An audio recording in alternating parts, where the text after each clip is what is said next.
സന്ധ്യാസമയമാണ്. നമ്മളെല്ലാവരും വീടുകളിൽ switch on ചെയ്യുന്നു, അപ്പോൾ വെളിച്ചം വരുന്നു. വെളിച്ചം വരുമ്പോൾ ഇരുട്ട് പോകുന്നു. അതേപോലെ നമ്മുടെ എല്ലാവരുടെയും മനസ്സുകൾക്കുള്ളിൽ ഈ സത്സംഗത്തിന്റെ ലക്ഷ്യം മനസ്സുകൾക്കുള്ളിൽ കടന്നുകൂടിയിരിക്കുന്ന ഇരുട്ട്. എന്താ ഇരുട്ട്? ദുഃഖത്തിൻ്റെ, അശാന്തിയുടെ, വേദനകളുടെ അല്ലേ, പലതരത്തിലുള്ള സംഘർഷങ്ങള്, ടെൻഷന്, പിരിമുറുക്കങ്ങള് അല്ലേ, ദുർവികാരം, ദേഷ്യത്തിൻ്റെ, ആവേശത്തിൻ്റെ പല ഇരുട്ടുകളാണ്. ആലസ്യം, അലസത. ആ ഇരുട്ടുകൾ നീങ്ങാൻ നമുക്ക് ഇവിടെ ഒരു സ്വിച്ച് ഓൺ കർമ്മത്തിൻ്റെ ആവശ്യമുണ്ട്. ഏത് സ്വിച്ച്? സ്മൃതികൾ, ശ്രേഷ്ഠ സ്മൃതികളുടെ സ്വിച്ച് ഓൺ ചെയ്യണം. അതിനുള്ള ജ്ഞാനത്തിൻ്റെ പ്രകാശം നമുക്ക് ലഭിക്കും. അതാണ് ഈ മഹാസത്സംഗത്തിലൂടെ വെളിച്ചം ലഭിക്കുകയും ഇരുട്ടിൽ നിന്ന് മുക്തമാക്കുകയും ചെയ്യും. അതുകൊണ്ടാണ് ജ്യോതിർഗമയ എന്ന് പേരിട്ടിരിക്കുന്നത്. സാധാരണ ജ്യോതി തെളിയിക്കാൻ എണ്ണയും തിരിയെല്ലാം നമ്മൾ ഉപയോഗിക്കാറുണ്ട്.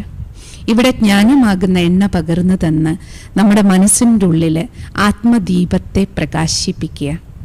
ജീവിതത്തിൽ പുതിയ പ്രതീക്ഷകളും പ്രത്യാശകളും സന്തോഷവും സമാധാനത്തിൻ്റെയും തിരി തെളിയിക്കുക. നമ്മളെ സശക്തരാക്കി മാറ്റുക. അതാണ് ഈ സത്സംഗത്തിലൂടെ നമ്മൾ നടത്തുന്ന ഈ യാത്രയുടെ പരമോന്നതമായ ലക്ഷ്യം. ഇനി ഈ ജ്ഞാനത്തിൻ്റെ, ധ്യാനത്തിൻ്റെ യാത്രയിൽ നമ്മളെ കൈപിടിച്ച് മുന്നോട്ട് കൊണ്ടുപോകുന്നത് സ്വയം ജ്ഞാനസാഗരനായ പരമാത്മാവാണ്. അതുകൊണ്ടാണ് ഈ സത്സംഗത്തിന് ജ്യോതിർഗമയ എന്ന് പേരിട്ടിരിക്കണേ. കാരണം ആ പരംജ്യോതി പരമാത്മാ സ്വയം ഭഗവാൻ നമ്മുടെ എല്ലാവരുടെയും ഭവനത്തിലേക്ക് വരികയാണ് പ്രകാശം നൽകാൻ. പരമാത്മ ചൈതന്യം കൊണ്ട് നമ്മുടെ മനസ്സും ശരീരവും ഭവനത്തെയും നിറയ്ക്കാൻ. നമുക്കെല്ലാവർക്കും അറിയാം, കർക്കിടക മാസം എന്ന് പറഞ്ഞാൽ പണ്ട് മുതലേ കേരളത്തിൽ ഈ കർക്കിടക മാസം പുരുഷോത്തമ മാസമായി മാറാൻ, രാമായണ മാസമായി ആചരിക്കാൻ നമ്മുടെ പൂർവികര് ഈ സമയത്തെ എന്തുകൊണ്ടാണ് മാറ്റിവെക്കാനുള്ള കാരണം? ഒരു മാസം, നീണ്ട ഒരു മാസക്കാലം. എന്താ കാര്യം? എന്തുകൊണ്ടാണ്? ചിന്തിച്ചിട്ടുണ്ടോ നിങ്ങൾ? എന്തുകൊണ്ടാണ് ഈ സമയത്തെ പുരുഷോത്തമ മാസമായിട്ട് ആചരിക്കാൻ കാരണം? എന്താ കാരണം? ചിന്തിച്ചിട്ടുണ്ടോ ആരെങ്കിലും? എന്തുകൊണ്ടെന്നാൽ നമുക്കറിയാം, നമ്മൾ കാലാവസ്ഥ രീതിയിൽ നോക്കൂ, കർക്കിടക മാസം മഴക്കാലമാണ്. അതിതീവ്രമായ മഴയും കാറ്റും അല്ലെ, ഇടിയും മിന്നലും, ടോട്ടൽ ഒരു പറയാറില്ലേ, ദുരിത പെയ്ത്തിൻ്റെ ഒരു കാലമാണ്. കാലവർഷം അല്ലേ കൺട്രോൾ വിട്ടു പോകുമ്പോൾ, പ്രത്യേകിച്ച് ഇപ്പോൾ ഇങ്ങനെയാണല്ലോ. പണ്ടൊക്കെ നമുക്ക് ആവശ്യത്തിന് മഴയായിരുന്നു, വേണ്ടത്ര. പക്ഷേ ഇപ്പോൾ അല്ലേ, ഒന്നും കാലാവസ്ഥ നമ്മൾ നോക്കുകയാണെങ്കിൽ പ്രകൃതിയുടെ 5 തത്വങ്ങളും അവരവരുടേതായ താണ്ഡവമാടുന്നത് നമുക്ക് കാണാൻ കഴിയും. അപ്പോൾ ഈ ഒരു കാലഘട്ടത്തിൽ പെരുമഴ കാരണം, കാറ്റ് കാരണം വൻ കൃഷിനാശം പൊതുവെ ഉണ്ടാകും. പ്രത്യേകിച്ചും കൃഷിക്കാരെ സംബന്ധിച്ചിടത്തോളം ഇത് വളരെ നോവിൻ്റെ, വേദനയുടെ ഒരു സമയമാണ്. പിന്നെയോ മഴക്കാലം അനേക രോഗങ്ങളെ കൊണ്ടുവരും. ധാരാളം മരണം ഉണ്ടാകുന്നുണ്ട്. മഴക്കാല രോഗം, അതുകൊണ്ടുണ്ടാകുന്ന മരണം. ബിസിനസ് രംഗത്താണെങ്കിലും വളരെയധികം ഡള്ളാണ് ഈ സമയത്ത്. അതുകൊണ്ട് സാമ്പത്തിക ഞെരുക്കവും വളരെ കൂടുതലായിരിക്കും അല്ലേ. അതുകൊണ്ടാണല്ലോ കർക്കിടകത്തെ എന്താ പറയുക? പഞ്ഞക്കർക്കിടകം, പഞ്ഞമാസം. കർക്കിടം ദുർഘടം എന്നാ പറയാൻ. വളരെ ദുർഘടം പിടിച്ച സമയമാണ് കടന്ന് മുന്നോട്ട് പോകാൻ. കള്ളക്കർക്കിടകം എന്നാ പറയണം അല്ലേ. വളരെയധികം കഷ്ടനഷ്ടങ്ങൾ, ദുരിതങ്ങൾ ശാരീരികമായിട്ടും മാനസികമായിട്ടും സാമ്പത്തികമായിട്ടും സാമൂഹികമായിട്ടും പ്രകൃത്യ ടോട്ടൽ നോക്കിക്കഴിഞ്ഞാൽ ഒരു കഷ്ടത്തിൻ്റെ കാലമായതുകൊണ്ട്, നഷ്ടത്തിൻ്റെ കാലമായതുകൊണ്ട് നമ്മുടെ പൂർവികരെന്ത് ചെയ്തു? ഈ ഒരു മാസക്കാലം ഇത്രയും കുറച്ച് ദുരിതം പ്രകൃത്യാ ഉള്ളത് കൊണ്ട് മനുഷ്യൻ്റെ മനസ്സ് വേദന കൊണ്ട് ഫുൾ ഡേ എല്ലാവരും അയ്യോ മഴ, വേദന, അസുഖം, കൃഷിനാശം, ഈ നെഗറ്റീവ് ചിന്തകൾ, കാരണം ചുറ്റുപാടും അനേക അമംഗള ദൃശ്യങ്ങൾ കാണും. അപ്പോൾ ഫുൾ ഡേ എന്തായാലും കാലാവസ്ഥയെ നിയന്ത്രിക്കാൻ നമ്മുടെ കയ്യിൽ ഒന്നും ചെയ്യാൻ പറ്റില്ല. എന്താണോ പ്രകൃതിയിൽ നിന്ന് വരുന്ന പറയാറില്ലേ, ആ വിധിയെ മാറ്റാൻ പറ്റില്ല, ആ സംഭവങ്ങളെ നിയന്ത്രിക്കാൻ പറ്റില്ല. അത് പുറത്തുനിന്നുള്ളതാണ്, പ്രകൃതിയിൽ നിന്നുള്ളതാണ് അല്ലേ. മഴക്കാലം വരുമെന്ന് പ്രവചിക്കാൻ മാത്രമേ ഇന്നും സയൻസിന് കഴിയുള്ളൂ. പക്ഷെ അതുണ്ടാക്കുന്ന ദുരിതങ്ങളിൽ നിന്ന് ഒരു പരിധിവരെ അല്ലെ ആൾക്കാരെ മാറ്റി താമസിപ്പിക്കാനൊക്കെ കഴിയും. എന്നാലും ബാക്കി കഷ്ടനഷ്ടങ്ങൾ നമ്മൾ കേരളക്കാർ കഴിഞ്ഞ 3-4 വർഷം കൊണ്ട് കാണുന്നതാണ്. മഹാപ്രളയം, പ്രളയം, എന്തെല്ലാം ദുരിതങ്ങൾ കാലാവസ്ഥ കൊണ്ടുണ്ടായി. അപ്പം അതുകൊണ്ട് നമ്മുടെ പൂർവികർ ഈ ഒരു മാസക്കാലം രാമായണ മാസക്കാലമായിട്ട് വെച്ചതിൻ്റെ കാരണം വീടുകളിൽ ഈ അമംഗളത്തിൻ്റെ ദൃശ്യങ്ങൾ ചുറ്റുപാടും ഉണ്ടാകുമ്പോൾ വീട്ടിൻ്റെ ഉള്ളിൽ എല്ലാവരും കൂടി ഇരുന്ന്, കാരണം അധികം പുറത്തിറങ്ങാൻ പറ്റില്ല, അപ്പം കൂടുതൽ എല്ലാവരും വീട്ടിൽ തന്നെ ഉണ്ടാവും. പണ്ടൊക്കെ ഒരു വീടെന്ന് പറഞ്ഞാൽ 10, 30, 40 പേരുണ്ടല്ലോ, കാരണം കൂട്ടുകുടുംബങ്ങളാണ്. അപ്പം ആ സമയത്ത് ഒരു വീട്ടിൽ തന്നെ എന്തായി ഒരു സത്സംഗത്തിനുള്ള ആൾക്കാരുണ്ട്. അപ്പോൾ വീട്ടിലെല്ലാവരും കൂടി ഇരുന്ന് ദുരിതങ്ങളെക്കുറിച്ച് ചർച്ച ചെയ്തൊരു നെഗറ്റീവ് അറ്റ്മോസ്ഫിയർ ഉണ്ടാകാതെ ഒരു പോസിറ്റീവ് എനർജി വീട്ടിലുണ്ടാക്കിയെടുക്കാൻ, എല്ലാവരുടെയും മനസ്സിൻ്റെ ദിശയെന്ന് മാറ്റാൻ, അമംഗളത്തിൻ്റെ ഇടയിലും മംഗളകരമായ ചിന്താഗതികൾ കൊണ്ടുവരാൻ, നെഗറ്റീവിൻ്റെ അറ്റ്മോസ്ഫിയറിലും ഒരു പോസിറ്റിവിറ്റിയുടെ അറ്റ്മോസ്ഫിയർ, എല്ലാവരുടെയും ബുദ്ധിയെ ഒന്ന് മാറ്റാൻ, ചാനലൈസേഷൻ, ഒരു പോസിറ്റീവ് ചാനലൈസേഷൻ എന്നതായിരുന്നു പൂർവികരുടെ ലക്ഷ്യം. അപ്പോൾ എന്തായി, രാമായണ മാസം ആചരിക്കണമെങ്കിൽ വൈകുന്നേരം എല്ലാ വീട്ടിലും സത്സംഗം, ഓരോ വീട്ടിലും എല്ലാവരെയും വിളിച്ചു കൂട്ടണം. അപ്പം അത്രയും തയ്യാറെടുപ്പ് വേണം. പൂജാ സാമഗ്രികൾ റെഡിയാക്കണം, മൂർത്തികളെ തയ്യാറാക്കണം, കീർത്തനം, ആലാപനം. അപ്പോൾ ഹാഫ് ഡേ അതിൻ്റെ പിന്നാലെയാണ്. അപ്പോൾ എന്തായി, ടോട്ടൽ വീട്ടിലെല്ലാവരുടെയും ശ്രദ്ധ ആ ഒരു പോസിറ്റീവായിട്ടുള്ള ആത്മീയ കാര്യത്തിലേക്ക് തിരിയുമ്പോൾ വിചാരങ്ങളും വ്യവഹാരങ്ങളുമെല്ലാം അതുമായി ബന്ധപ്പെട്ടതായിട്ട് മാറും. പക്ഷെ ഇന്ന് നമുക്ക് പ്രകൃതിയിൽ നിന്നുള്ള പേപ്പർ അല്ലെ, മഴയുടെയോ കാറ്റിൻ്റെയോ അല്ലെങ്കിൽ കൃഷിനാശത്തിൻ്റെ രൂപത്തിൽ മാത്രമല്ലല്ലോ, പിന്നെയോ ഇപ്പം നോക്കൂ, കൊറോണ കാലമാണ്. നമ്മൾ ഈ മഹാസത്സംഗം സംഘടിപ്പിച്ചിരിക്കുന്നതിൻ്റെ ലക്ഷ്യം, ഈ കൊറോണ കാലത്ത് എല്ലാ വർഷവും നിങ്ങൾ രാമായണ മാസത്തിൽ വീടുകളിൽ സത്സംഗം ഉണ്ടാവും, അല്ലെങ്കിൽ ക്ഷേത്രങ്ങളിൽ പോയി സത്സംഗം കൂടും. പക്ഷേ ഇപ്പോഴത്തെ സാഹചര്യത്തിൽ നമുക്ക് ഇതിനൊന്നും പറ്റാത്ത സാഹചര്യമായതുകൊണ്ട് ഈ ഡിജിറ്റൽ പ്ലാറ്റ്ഫോമിൽ, സൂമിലും യൂട്യൂബിലും ഫേസ്ബുക്കിലും എല്ലാം നമ്മൾ ഇന്നു മുതൽ ആരംഭിക്കുന്ന ഈ മഹാസത്സംഗത്തിൻ്റെ ലക്ഷ്യം തന്നെ നമുക്കെല്ലാവർക്കും ഈ മഹാമാരിയുടെ കാലഘട്ടത്തിലുണ്ടായ വേദന, ഇരുട്ട്, ബുദ്ധിമുട്ടുകളെ എല്ലാം അതിജീവിക്കുന്ന തരത്തിൽ, കൊറോണ പോസിറ്റീവ് ആയാൽ പോലും വീട്ടിലുള്ള എല്ലാവരെയും രോഗം ബാധിച്ചാൽ പോലും, ഇപ്പം അതാണല്ലോ സംഭവിച്ചുകൊണ്ടിരിക്കണേ, ഒരാളിൽ നിന്ന് അനേകരിലേക്ക് പകരുകയാണ്. അപ്പം കൊറോണ പോസിറ്റീവായാലും നമ്മുടെ മനസ്സ് നെഗറ്റീവ് ആകാതിരിക്കാൻ, മനസ്സിൽ പോസിറ്റീവ് ചിന്താഗതികൾ കൊണ്ട് നിറച്ചാൽ, പറയാറില്ലേ മരുന്നും മന്ത്രവും വേണം. അപ്പം മരുന്നിനോടൊപ്പം പോസിറ്റീവായിട്ടുള്ള വിചാരങ്ങൾ, അതാണ് മന്ത്രം, രണ്ടും കൂടി ചേരുമ്പോൾ നമ്മുടെ ഹീലിംഗ് വേഗം നടക്കും. അതാണ് ഈ മഹാസത്സംഗത്തിൻ്റെ ലക്ഷ്യം. വീട്ടിലിരുന്നുകൊണ്ട് ഒരു ഹീലിംഗ്, വീട്ടിലിരുന്നുകൊണ്ട് ഹീലിംഗ്. പൊതുവേ ഈ സമയത്തല്ലേ സുഖചികിത്സയ്ക്ക് എല്ലാവരും പോണേ അല്ലേ, കർക്കിടകത്തിൽ സുഖചികിത്സയ്ക്ക് പോകാറുണ്ട്. ശാരീരികമായിട്ട് സുഖചികിത്സയും നടത്താറുണ്ട്, അസുഖത്തിനുള്ള ചികിത്സയും നടത്താറുണ്ട്. ഇന്നു മുതൽ ആരംഭിക്കുന്ന നമ്മുടെ ഈ സത്സംഗം, ഇതിലൂടെ നടക്കുന്നത് ഒരു ഗ്രേറ്റ് ഹീലിംഗ് ആണ്, മഹത്തായ ഒരു സുഖചികിത്സയാണ്. 2 ചികിത്സയും ഇവിടെ നടക്കും. ഒന്ന്, രോഗം വന്നവർക്ക് രോഗം മാറാൻ.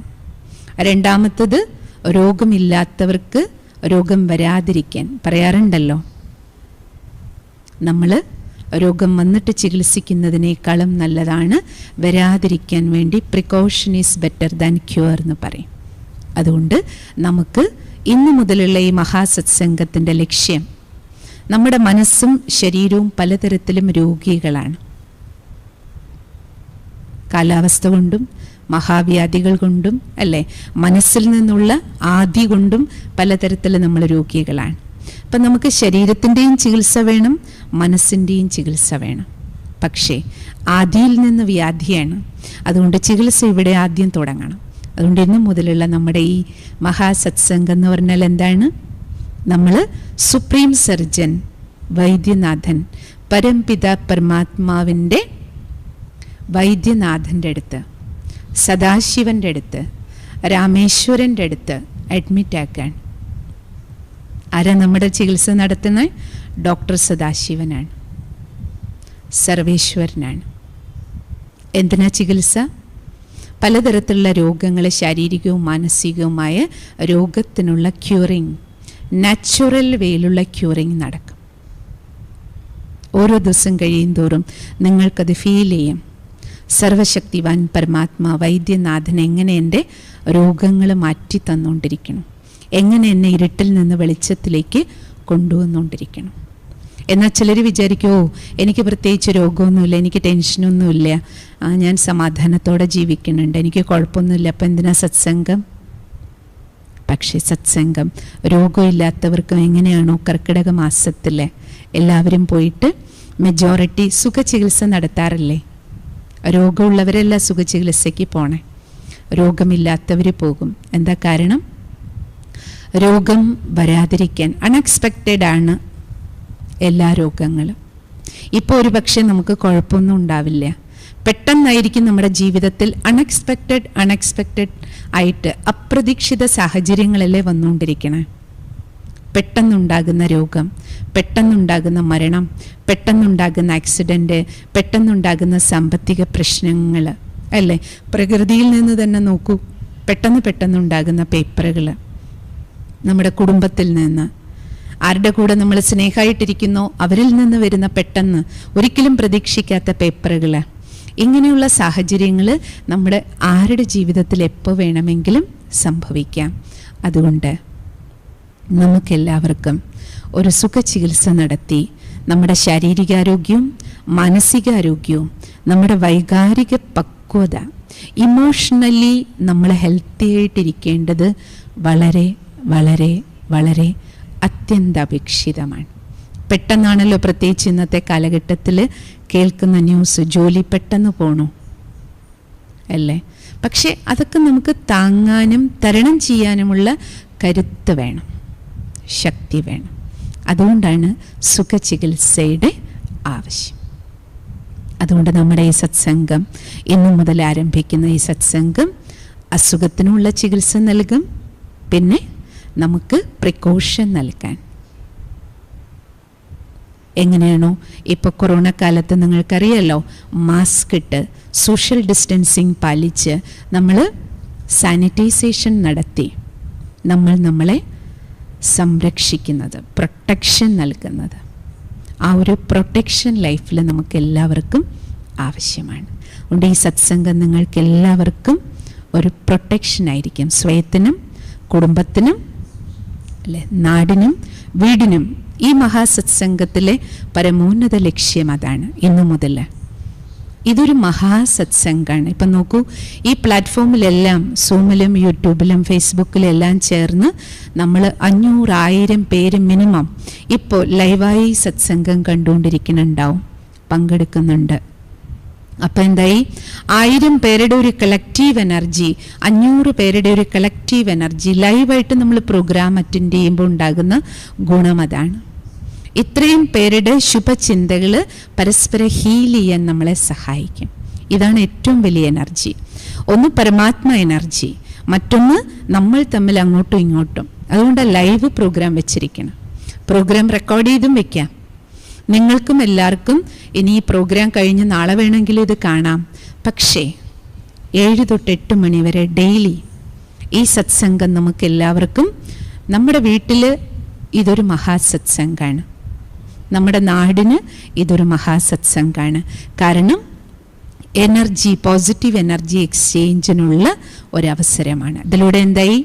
നമ്മുടെ മനസ്സുകളും ഹീലാവും, നമ്മുടെ ശരീരവും ഹീലാവും, മുഴുവൻ വിശ്വത്തിലേക്ക് ഹീലിംഗ് എനർജി നമുക്ക് സ്പ്രെഡ് ചെയ്യാൻ കഴിയും. അതിലൂടെ നമ്മുടെ വീടെന്താവും? ഒരു സത്സംഗവേദിയാക്കി മാറ്റുക. വീട് സത്സംഗവേദിയാക്കി മാറ്റുക. ആ ലക്ഷ്യം എല്ലാവരും വയ്ക്കണം. വീട്ടിലെല്ലാവരും, നിങ്ങളെല്ലാവരോടുള്ള സിസ്റ്ററുടെ റിക്വസ്റ്റ്, നിങ്ങൾ കുടുംബസമേതം ഇരുന്ന് വേണം നാളെ മുതൽ, ഇന്നെല്ലാവരും ഇല്ലെങ്കിലും നാളെ മുതൽ ആ ലക്ഷ്യം വയ്ക്കൂ. എൻ്റെ വീട്ടിലേക്ക് ഭഗവാൻ വന്നിരിക്കുകയാണ്, എൻ്റെ വീട്ടിൽ സത്സംഗം നടക്കുകയാണ്. ഡെയിലി, മറ്റേ രാമായണ മാസത്തിൽ ഒരു ദിവസമായിരിക്കും ചിലപ്പം നമ്മൾ വീട്ടിൽ വെക്കുക. ഇത് 30 ദിവസവും എൻ്റെ വീട്ടിലേക്ക് ഭഗവാൻ വന്ന് സത്സംഗം നടത്താണ്. അപ്പോൾ വീട്ടിൽ സത്സംഗം നടക്കുമ്പോൾ അന്നത്തെ ദിവസം കുടുംബത്തിലെല്ലാവരും വീട്ടിൽ തന്നെ ഉണ്ടാവില്ലേ, ഒരുമിച്ചിരിക്കില്ലേ സത്സംഗത്തിൽ? അതേപോലെ ഈ 30 ദിവസവും വീട്ടിലുള്ള എല്ലാവർക്കും 7 തൊട്ട് 8 മണി വരെ ഒരേ പ്രോഗ്രാം. അതുകൊണ്ട് നിങ്ങൾക്ക് നിങ്ങളുടെ വീടുകളിലുള്ള സ്മാർട്ട് TV-കളാണെങ്കിൽ അതിലേക്ക് നിങ്ങൾക്ക് യൂട്യൂബ് കണക്ട് ചെയ്താൽ വീട്ടിലെല്ലാവർക്കും ചേർന്ന് ഒരുമിച്ചിരുന്ന് കേൾക്കാം. അതിനുവേണ്ടി നേരത്തെ തന്നെ എന്ത് ചെയ്യുക? വീട്ടിലെ പണികളെല്ലാം, എല്ലാ കാര്യങ്ങളും, അടുക്കളയിൽ ഉൾപ്പെടെ, ആഹാരം ഉൾപ്പെടെ 6 മണിക്ക് മുമ്പെല്ലാം ഉണ്ടാക്കി 6 മണിക്ക് ശേഷം വളരെ ഫ്രീ ആയിട്ടിരിക്കും. വീട് എല്ലാം അടിച്ചു തുടച്ച്, എന്തായാലും സന്ധ്യാസമയല്ലേ, ക്ലീൻ ചെയ്ത് ഒരു ചന്ദനത്തിരിയൊക്കെ കൊളുത്തി വെച്ച് വിളക്കോ അല്ലെങ്കിൽ മെഴുകുതിരിയോ എന്താണോ നിങ്ങൾ കത്തിക്കുന്ന സന്ധ്യയ്ക്ക്, അതിനുള്ള ഒരു നല്ല അറ്റ്മോസ്ഫിയർ തയ്യാറാക്കി ആ പരമദീപത്തെ, പരമപ്രകാശത്തെ, പരമജ്യോതിസിനെ നിങ്ങൾ 6 മണിയാകുമ്പോഴേ വീട്ടിലേക്ക് ക്ഷണിക്കൂ. ഒരുമിച്ചിരിക്കൂ. വീട്ടിലെല്ലാവർക്കും ഒറ്റ പ്രോഗ്രാമാണ് 7 തൊട്ട് 8 മണി വരെ. ഓക്കെ അല്ലേ? ഓക്കെ അല്ലേ? നമുക്കെല്ലാവർക്കും ഒറ്റ പ്രോഗ്രാം അല്ലേ ഉള്ളൂ? ഇന്ന് മുതൽ, നാളെ മുതൽ സ്നേഹത്തോടു കൂടി എല്ലാവരും ചേർന്ന് സ്നേഹത്തോടെ നമുക്ക് 30 ദിവസത്തെ സത്സംഗം ചെയ്യാം. ആ ലക്ഷ്യം എല്ലാവരും വയ്ക്കും. പിന്നെ നമ്മൾ ഈ സത്സംഗത്തിൽ മുന്നോട്ടുള്ള യാത്രയിൽ മെഡിറ്റേഷൻ ഡെയിലി ചെയ്യും. മെഡിറ്റേഷനിലൂടെ എന്താ നടക്കുന്നത്? അന്തരാത്മാവിലേക്കൊരു തീർത്ഥയാത്രയാണ്. ഇപ്പം ലോക്ക്ഡൗൺ കാലമല്ലേ, നമ്മളോട് എല്ലാവരും എന്താ പറഞ്ഞേ? വീട്ടിലിരിക്കൂ, സേഫായിട്ടിരിക്കൂ അല്ലേ? അപ്പം നമുക്കെല്ലാവർക്കും അകത്തിരുന്നുകൊണ്ട് എന്ത് ചെയ്യണം? അകത്തിരുന്നുകൊണ്ട് അകത്തേക്ക് യാത്ര ചെയ്യണം. അകത്തിരുന്നുകൊണ്ട് അകത്തേക്കുള്ള യാത്ര, അന്തരാത്മാവിലേക്കൊരു തീർത്ഥയാത്ര. അപ്പം നമുക്ക് അകത്തുള്ള മനോഹരമായൊരു ലോകമുണ്ട്, അത് കാണാം. പിന്നെയോ പരമാത്മസന്നിധാനത്തിലേക്ക് നമുക്ക് യാത്ര ചെയ്യാം. സർവശക്തിവാനുമായിട്ട് കണ്ടുമുട്ടാം. ഈശ്വരീയ ശക്തികളെ നമുക്ക് പൂർണ്ണമായിട്ടും നമ്മുടെ ഉള്ളിലും നിറയ്ക്കാം, വീട്ടിലും നിറയ്ക്കാം, വീട്ടിലും നാട്ടിലും എല്ലാവർക്കും നൽകാം. അന്തർമുഖിയായി അകത്തേക്ക് തിരിയാൻ, അകത്ത് പോയി തിരയാൻ, ശാന്തിയുടെ ശക്തി അനുഭവിക്കാനുള്ള ഒരു വിശേഷ അവസരമാണ് ഈ സത്സംഗം. കാരണം നമ്മൾ ഉള്ളിലേക്ക് തിരിയുമ്പോഴാണ് നമുക്ക് നമ്മുടെ മനസ്സിൻ്റെ പൾസുകളെ മനസ്സിലാക്കാൻ പറ്റും. ഡോക്ടറെ അടുത്ത് പോകുമ്പോൾ ഡോക്ടർ ആദ്യം നാടി പിടിച്ചല്ലേ നോക്കണേ, അസുഖം എന്ത് പറഞ്ഞാൽ പ്രഷർ നോക്കും അല്ലേ, ടെമ്പറേച്ചർ നോക്കും, പിന്നെ പൾസ് നോക്കും. നമുക്ക് നമ്മുടെ ടെമ്പറേച്ചർ ചെക്ക് ചെയ്തുകൊണ്ടിരിക്കണം. ടെമ്പറേച്ചർ കൂടുതലാണോ, ടെമ്പറേച്ചർ ഡൗൺ ആണോ? ടെമ്പറേച്ചർ കൂടുക അർത്ഥം ദേഷ്യവും ആവേശവും അസ്വസ്ഥതയും കൂടുക. ടെമ്പറേച്ചർ ഡൗൺ ആകുക അർത്ഥം വിഷാദം, നിരാശ അല്ലേ, മൂഡ് ഓഫ്. ടെമ്പറേച്ചർ കുറയുക, രണ്ടും അപകടമാണ്. പിന്നെ പൾസ് റേറ്റ് നോക്കുമ്പോൾ രോഗം അറിയാൻ പറ്റും. അതേപോലെ മെഡിറ്റേഷനിൽ നമുക്ക് നമ്മുടെ പൾസ് മനസ്സിലാക്കാം, മനസ്സിൻ്റെ പൾസ്. ഇവിടെ എന്താ നടന്നുകൊണ്ടിരിക്കണം? കാരണം അകത്തേക്ക് വെളിച്ചം പോയാലേ അകത്തെന്താ നടക്കണമെന്നറിയും. ഇപ്പം നമുക്ക് അകത്തെന്താ നടക്കണമെന്നറിയില്ല, പുറത്തെന്താ നടക്കണമെന്ന് നമുക്ക് എല്ലാവർക്കും അറിയാം. അവരെന്താ, അച്ഛൻ എങ്ങനെയാ, അമ്മ എങ്ങനെയാ അല്ലേ, എല്ലാവരെക്കുറിച്ചും നമുക്ക് സർട്ടിഫിക്കറ്റ് നമ്മുടെ കയ്യിലുണ്ട്. ആർക്കൊക്കെ എന്തൊക്കെ രോഗമുണ്ട്, അവരുടെയൊക്കെ രോഗം മാറാനുള്ള ചികിത്സകൾ നമ്മൾ കൊടുക്കും. മരുന്നും ഇഞ്ചക്ഷനൊക്കെ പറഞ്ഞു കൊടുക്കുക, അവരങ്ങനെ ചെയ്യാൻ പാടില്ല, ഇവരിങ്ങനെ ചെയ്യാൻ പാടില്ല, ഇങ്ങനെ പറയണം. എല്ലാവരുടെ രോഗവും രോഗചികിത്സയും നമ്മൾ നടത്തും. പക്ഷെ ഇവിടെ ഇരുട്ടാണ്. ഇവിടെ എന്തൊക്കെ രോഗമുണ്ട്, എനിക്കെന്തൊക്കെ രോഗമുണ്ട്, എൻ്റെ രോഗം മാറ്റിയെടുക്കാൻ എന്ത് ഇഞ്ചക്ഷൻ വേണം, എന്ത് ടാബ്ലറ്റ് വേണം അല്ലേ?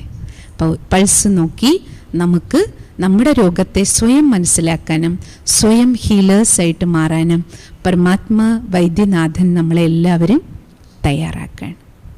മറ്റൊന്ന്, ഈ മഹാസത്സംഗത്തിൻ്റെ ലക്ഷ്യം നമ്മുടെ ജീവിതം വ്രതനിഷ്ഠമാക്കി മാറ്റുക. കർക്കിടകം എന്ന് പറഞ്ഞാൽ നിങ്ങളെല്ലാവരും ആരംഭിച്ചിട്ടുണ്ടാവുമല്ലോ ഇന്ന് മുതൽ വ്രതം അല്ലേ? എന്തൊക്കെ വ്രതം അനുഷ്ഠിക്കണേ? എന്തൊക്കെ വ്രതം അനുഷ്ഠിച്ച് തുടങ്ങി എല്ലാവരും? ആഹാരത്തിൽ വ്രതം പാലിക്കും. പിന്നെ രാവിലെ നേരത്തെ എഴുന്നേറ്റ് കുളിക്കും അല്ലേ?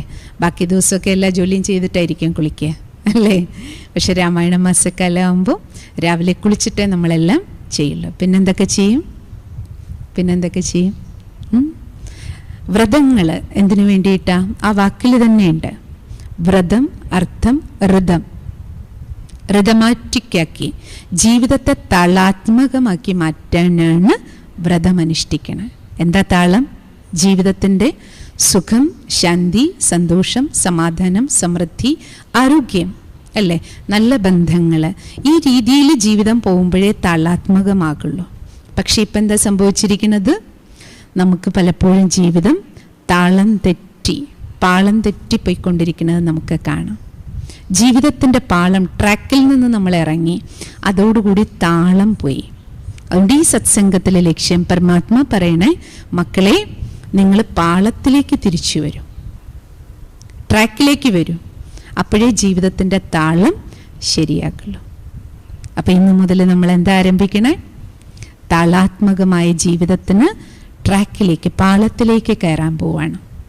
അതുകൊണ്ട് ഇന്ന് മുതൽ എന്തൊക്കെ വ്രതം തുടങ്ങണം? നിങ്ങളെല്ലാവരും മനസ്സിൽ പ്ലാൻ ചെയ്യും. കർക്കിടകമാണ്, ക്ലൈമറ്റ് നോക്കിയാലും മഴയാണ് അല്ലേ? മഴക്കാലത്ത് വെള്ളം നമ്മൾ പൊതുവേ കുടിക്കുന്നത് കുറയും. അപ്പം എന്താവും? വെള്ളം കുടിക്കുന്നത് കുറയും, അപ്പോൾ വിശപ്പ് കൂടും.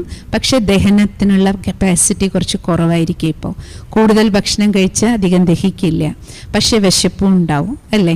പിന്നെ വീട്ടിൽ തന്നെ കുത്തിയിരിക്കുകയാണ്, പുറമേ അധികം ഓട്ടമില്ല. പ്രത്യേകിച്ചും കൊറോണ കാലമാണ്, ജോലിക്ക് പോലും പുറത്തേക്ക് പോകേണ്ട, എല്ലാവർക്കും വർക്ക് ഫ്രം ഹോമാണ്. അപ്പോൾ ഓട്ടോമാറ്റിക്കലി നമുക്ക് ശരീരത്തിന് എക്സസൈസ് കുറവാണ്, ശാരീരിക അധ്വാനം കുറവാണ്. അപ്പം എന്ത് ചെയ്യണം? അതുകൊണ്ടാണ് ഈ മാസം ലളിത ഭക്ഷണം, ശരീരത്തിനും മനസ്സിൻ്റെയും ആരോഗ്യത്തിനും ഉപയോഗപ്രദമായ. പറയില്ലേ, കർക്കിടക കഞ്ഞിയെല്ലാം ഫേമസ് അല്ലേ? കഞ്ഞിയുടെ പ്രത്യേകത എന്താ? ലൈറ്റ് ഫുഡ്, വേഗം ദഹിക്കുന്നത്. അപ്പം ശരീരത്തിന് നമ്മൾ ഈ ലക്ഷ്യം വയ്ക്കുക എന്ന് മുതൽ ലൈറ്റ് ഫുഡ്, വേഗം ദഹിക്കുന്നത്, ശരീരത്തിനും മനസ്സിനും യോജിച്ച ഭക്ഷണം. ഏറ്റവും എളുപ്പത്തിൽ ദഹിക്കുന്ന ഫുഡ് ഏതാണ്? സസ്യാഹാരമാണ്. കഴിയുമെങ്കിൽ ഈ ഒരു മാസം കുടുംബസമേതം എല്ലാവരും ആ ലക്ഷ്യം വയ്ക്കൂ. പഴങ്ങളും പച്ചക്കറികളുമുള്ള ആഹാരം നമുക്ക് ഈ ഒരു മാസം വ്രതം പോലെ പാലിച്ച് നമ്മുടെ 3 നേരത്തെ ഭക്ഷണവും ആ രീതിയിലൊന്ന് സാത്വികമാക്കി നോക്കൂ. പിന്നെ നിങ്ങൾക്കെല്ലാവർക്കും ചെയ്യാൻ കഴിയുമെങ്കിൽ ഇന്നു മുതൽ രാത്രി സത്സംഗം കഴിയുന്നതോടുകൂടി, രാത്രി നേരത്തെ സത്സംഗത്തിന് ഇരിക്കുന്നതിന് മുമ്പേ 6 മണിക്ക് മുമ്പേ നിങ്ങൾക്ക് രാത്രി ഭക്ഷണം കഴിക്കാമെങ്കിൽ ഏറ്റവും നല്ലത്. അല്ലെങ്കിൽ സത്സംഗം കഴിഞ്ഞ ഉടനെ കഴിക്കുക, 10 മണിക്കുള്ളിൽ ഉറങ്ങൂ, നേരത്തെ ഉറങ്ങൂ. രാവിലെ എത്ര നേരത്തെ എഴുന്നേക്കുന്നോ ഫ്രഷ് ആയിട്ട് എഴുന്നേക്കും. രാവിലെ 6 മണിക്ക് എഴുന്നേക്കുന്നവരാണെങ്കിൽ 5:30 എഴുന്നേറ്റ് ശീലിക്കും. അരമണിക്കൂർ ബിഫോർ ആക്കും. നേരത്തെ കിടന്ന് നേരത്തെ എഴുന്നേക്കുക. രാവിലെ എഴുന്നേറ്റ് ഒരു നല്ല ശീലം നാളെ മുതലൊരു വ്രതം തുടങ്ങാം. രാവിലെ എഴുന്നേറ്റ് കുളിച്ചിട്ട് എല്ലാ കാര്യങ്ങളും ആരംഭിക്കും. ഫ്രഷായിട്ട് കുളിച്ച് കിടന്നുറങ്ങിയ ഡ്രസ്സൊക്കെ മാറ്റി ഫ്രഷ്, അടുക്കളയിലുള്ള കാര്യങ്ങളാണെങ്കിലും എല്ലാം ജോലികൾ ആരംഭിക്കുന്നതിന് മുമ്പ് ഒരു 10 മിനിറ്റ്. ഇപ്പം നമ്മൾ മെഡിറ്റേഷൻ ചെയ്യുമ്പോൾ നിങ്ങൾക്ക് ലക്ഷ്യം തരും. അതേ ലക്ഷ്യം രാവിലെ നിങ്ങൾ സ്വയം മനസ്സിൽ പ്രാക്ടീസ് ചെയ്തൊരു 10 മിനിറ്റ് ഒരു മെഡിറ്റേറ്റീവ് മൂഡിൽ ഇരുന്നതിന് ശേഷം രാവിലെ മുതലുള്ള ജോലികൾ ആരംഭിക്കാം. പിന്നൊരു വ്രതം നമ്മൾ പാലിക്കേണ്ടത്, വായ കഴിക്കാനും പിന്നെ സംസാരിക്കാനും ഉപയോഗിക്കുമല്ലോ, പിന്നെ കാണുന്നത്, കേൾക്കുന്നത്, ചിന്തിക്കുന്നത്, അല്ലേ, പറയുന്നത്, എല്ലാറ്റിലും ഒരു വ്രതം പാലിക്കാം. വ്രതം എന്ന് പറഞ്ഞ് അല്ലേ, ആ നമ്മുടെ ഉള്ളിലേക്ക് സ്വീകരിക്കുന്നതിലെല്ലാം ഒരു കൺട്രോൾ, ഒരു പഥ്യം പാലിക്കൽ. എങ്ങനെ പഥ്യം പാലിക്കണം? നമ്മളൊരു ദിവസം ആഹാരത്തിൻ്റെ വ്രതം എടുക്കുകയാണെങ്കിൽ നിങ്ങൾക്കറിയാമല്ലോ, അന്ന് 36 വെറൈറ്റി നമ്മുടെ മുന്നിൽ കൊണ്ടുവച്ചാൽ നമ്മൾ എന്ത് പറയും? ഇല്ലല്ല, ഇന്നെനിക്ക് ആഹാരം കഴിക്കില്ല, ഇന്നെനിക്ക് വ്രതമാണ്. അതേപോലെ എല്ലാ തരത്തിലുള്ള നെഗറ്റീവ് വേസ്റ്റ്, നമ്മുടെ മനസ്സിനെയും ശരീരത്തിനെയും അസ്വസ്ഥമാക്കുന്ന വാക്കുകൾ, വാർത്തകൾ, ന്യൂസ് കാണുകയാണെങ്കിലും ലക്ഷ്യം വയ്ക്കൂ. ഡെയിലി ഒരു 5 മിനിറ്റ് പകൽ സമയത്ത്, എപ്പോഴെങ്കിലും പകൽ സമയത്ത് ന്യൂസ് കാണാൻ വേണ്ടി വയ്ക്കൂ. മെയിൻ ന്യൂസ് കാര്യങ്ങൾ എന്ത് നടന്നുകൊണ്ടിരിക്കണോ നാട്ടിൽ മനസ്സിലാക്കൂ. ബസ് പേപ്പറാണെങ്കിലും മെയിൻ ഹെഡിങ് കുറച്ച് സമയം. ഫുൾ ഡേ യൂട്യൂബിൽ ഓരോ ചാനലും മാറ്റി മാറ്റി ന്യൂസ് കണ്ടുകൊണ്ടിരിക്കുക. Full day WhatsApp. ഒന്നിലും നമ്മുടെ സമയം വേസ്റ്റാക്കരുത്, എനർജി വേസ്റ്റാക്കരുത്. എങ്ങോട്ട് കൊടുക്കുന്ന എല്ലാ ആഹാരത്തിലും അല്പ നിയന്ത്രണം. കാണുന്നതിലും കേൾക്കുന്നതിലും സംസാരിക്കുന്നതിലും കഴിക്കുന്നതിലും കുടിക്കുന്നതിലും.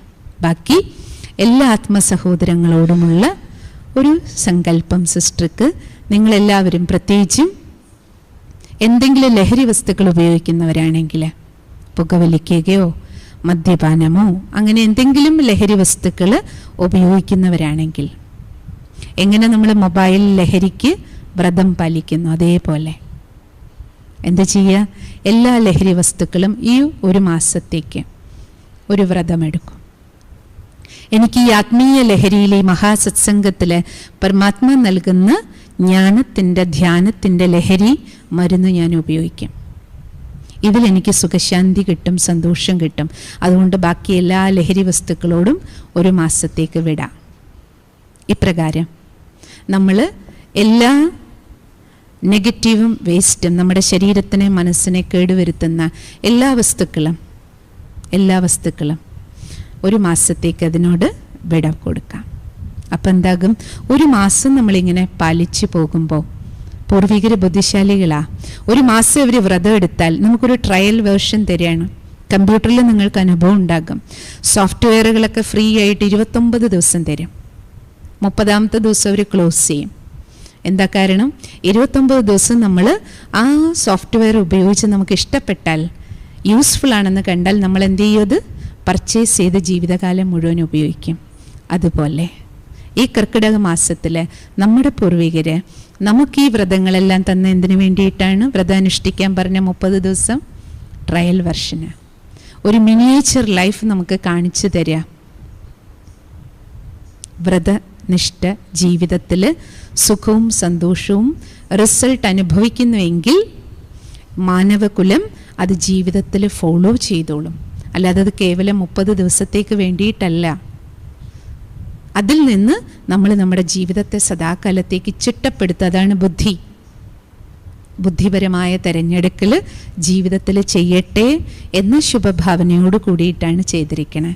അതുകൊണ്ട് നമുക്കും ഇന്നു മുതൽ ആരംഭിക്കുന്ന ഈ സത്സംഗം, പരമാത്മ നമുക്ക് കുട്ടികൾക്ക് നൽകുന്ന ഈ 30 ദിവസത്തെ സത്സംഗത്തിൻ്റെ ലക്ഷ്യവും അതാണ്. ഇതൊരു മിനിയേച്ചറാണ്, ട്രയൽ വേർഷനാണ്. ഇതിൽ നിന്ന് ബെനിഫിറ്റ് തോന്നുന്നുവെങ്കിൽ നിങ്ങൾക്ക് കുടുംബസമേതം എല്ലാ ദിവസവും ഈ സന്ധ്യാസമയം എന്താക്കാം? അവരവരുടെ വീട്ടിൽ സത്സംഗവേദിയാക്കി മാറ്റാം. വീട് ക്ഷേത്ര സമാനമാക്കി മാറ്റാം. വീട്ടിലുള്ള എല്ലാവർക്കും ക്ഷേത്രത്തിലിരിക്കുന്ന മൂർത്തിയെ പോലെയായിട്ട് മാറാം. പരസ്പരം അല്ലേ ദർശന പുണ്യം കൊടുക്കുന്നവരായി മാറാം. അങ്ങനെ നമ്മൾ മക്കളെ എല്ലാവരെയും, ഇത് പുരുഷോത്തമ മാസമല്ലേ, രാമനെ പോലെ ഉത്തമ പുരുഷനായിട്ട് മാറാനുള്ള സമയമാണ്. കാരണം ജീവിതയാത്രയിൽ രാമായണമല്ലേ, ആത്മാവാകുന്ന രാമൻ ജീവിതയാത്രയിൽ ത്രൂ ഔട്ട് ദ ലൈഫ് ജനന മരണത്തിൻ്റെ ചക്രത്തിൽ യാത്ര ചെയ്ത് എന്തായി? കുറച്ച് ക്ഷീണിതനാണിപ്പോൾ. യാത്ര ചെയ്ത് കുറേ പൊടി പിടിച്ചിട്ടുണ്ട്. യാത്രയിൽ നമുക്കറിയില്ലേ, ഇവിടുന്ന് നമ്മൾ ഡൽഹിക്ക് വരെ പോവുകയാണെങ്കിലും യാത്ര ചെയ്ത് കഴിയുമ്പോൾ എന്താ സംഭവിക്കും? ഡൽഹിയിലെത്തുമ്പോഴേക്കും നമ്മുടെ ഡ്രസ്സൊക്കെ അഴുക്കാകും അല്ലേ? ആദ്യം പോകുന്ന എന്താ ചെയ്യുക? ഇറങ്ങിക്കഴിഞ്ഞാൽ കുളിച്ച് റെഡിയാവും. അതേപോലെ ഇതൊരു സമയമാണ് നമുക്കെല്ലാവർക്കും മനസ്സിലും ശരീരത്തിലും എല്ലാം പിടിച്ചിരിക്കുന്ന കുറച്ച് അഴുക്കുകൾ കളയാൻ, കേടുപാടുകളെ ശരിയാക്കാനുള്ള സമയമാണ്. പുരുഷോത്തമ മാസ വാക്കിൽ തന്നെയുണ്ട്, നമ്മളെല്ലാവരും ഉത്തമ പുരുഷന്മാരായിരുന്നു.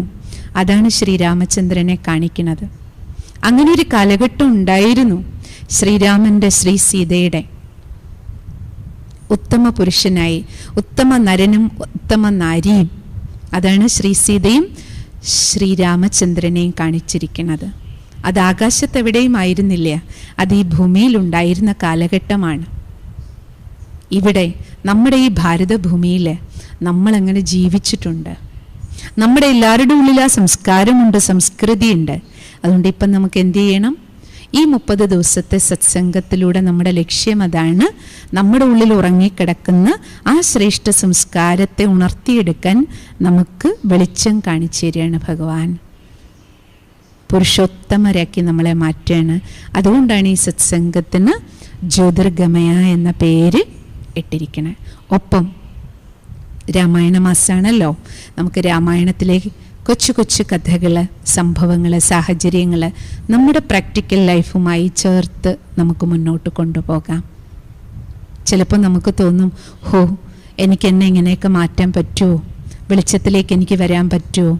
അതിൻ്റെ ഏറ്റവും വലിയ നമുക്ക് നമ്മളെ പ്രതി നമുക്ക് വെളിച്ചത്തിലേക്ക് വരാൻ കഴിയുമെന്നതിൻ്റെ ഏറ്റവും വലിയ ഉദാഹരണമാണ് രാമായണത്തിൻ്റെ കർത്താവ് വാൽമീകി മഹർഷിയുടെ ജീവിതം. കൊള്ളക്കാരിൽ നിന്ന് ഋഷിയായി മാറി, ഇല്ലേ? ഋഷിയായി മാറി. ഇത്രയും പരിവർത്തനം ഒരു വ്യക്തിയിൽ, അതിൻ്റെ അർത്ഥം എന്താ?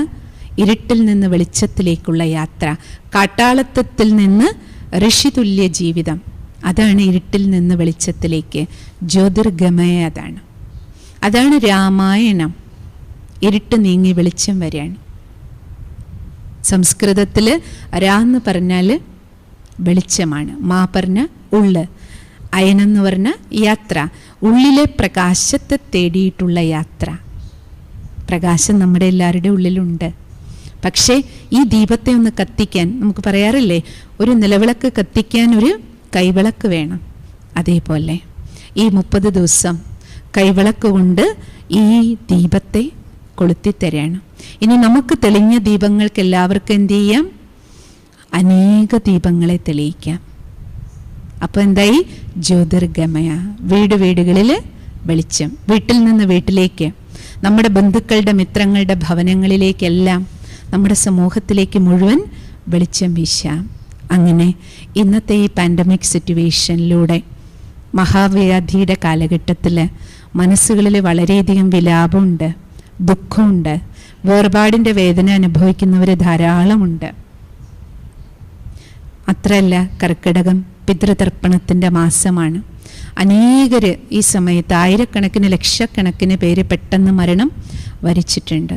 നമുക്കെല്ലാവർക്കും ഇന്നു മുതലുള്ള ഈ യാത്രയിൽ ഡെയിലി സത്സംഗത്തിൻ്റെ ഒടുവിൽ നമുക്ക് അല്പസമയം ധ്യാനം ചെയ്ത് നമ്മുടെ മനസ്സിനും നമ്മുടെ കുടുംബത്തിനും എല്ലാ കുടുംബങ്ങൾക്കും വേണ്ടിയിട്ട് ശാന്തി പ്രദാനം ചെയ്യാൻ ഒരു കൂട്ടായ ധ്യാനം, അതിലൂടെ ശരീരം വിട്ടുപോയവർക്കും ശരീരത്തിലിരിക്കുന്നവർക്കും ജീവിച്ചിരിക്കുന്നവർക്കും മരിച്ചവർക്കുമെല്ലാം മനഃശാന്തി പകരാനും നമ്മൾ ഈ സത്സംഗത്തിൽ ലക്ഷ്യം വെച്ചിട്ടുണ്ട്. അതുകൊണ്ട് നമുക്ക് ഇന്ന് ധ്യാനം ആരംഭിക്കാം. നിങ്ങളെല്ലാവരും നാളെ മുതൽ വരുമ്പോൾ തീർച്ചയായിട്ടും എല്ലാവരുടെയും കയ്യിൽ ഒരു ഡയറിയും പെന്നും ഉണ്ടായിരിക്കണം. മുഖ്യ പോയിന്റ്, കാരണം നമ്മളിത് വെറുതെ കേട്ടുകൊണ്ടിരിക്കാൻ, കർണരസത്തിൻ്റെ കാര്യമല്ല, നമ്മളിത് പഠനമാണ്. ഏത് പള്ളിയിലും മദ്രസയിലും പഠിക്കാൻ പോകുമ്പോൾ നിങ്ങൾ ശ്രദ്ധിച്ചിട്ടുണ്ടാവും, ബുക്കും പേനയില്ലാതെ ആരും മദ്രസയിൽ പോവാറില്ല, ഒരു പള്ളിയിലും പോവാറില്ല. വയസ്സായവരുടെ കയ്യിലും ഡയറി ഉണ്ടാവും, അല്ലേ? അപ്പം നിങ്ങളെല്ലാവരും, നമുക്കും സത്സംഗം പഠിക്കാനുള്ള സ്ഥലമാണ്. പഠിക്കണം. നമുക്ക് ധ്യാനം ഒരുമിച്ചിരുന്ന് മെഡിറ്റേഷൻ ചെയ്യാനുള്ള സമയമാണ്. അതുകൊണ്ട് ഇത് രണ്ടിനും നമ്മൾ മുഖ്യത്വം കൊടുക്കണം. എല്ലാവരും കയ്യിൽ ബുക്കും ഡയറിയും വയ്ക്കൂ. ഇന്ന് നമുക്കെല്ലാവർക്കും രാത്രി ചെയ്യാനൊരു ഹോംവർക്കും നാളെ രാവിലത്തേക്കൊരു ഹോംവർക്കും നോട്ട് ചെയ്യാം. ആരുടെ കയ്യിൽ ഡയറി ഉണ്ടോ അവർ നോട്ട് ചെയ്ത് വെക്കൂ. ബാക്കിയുള്ളവർ മനസ്സിൽ നോട്ട് ചെയ്യൂ.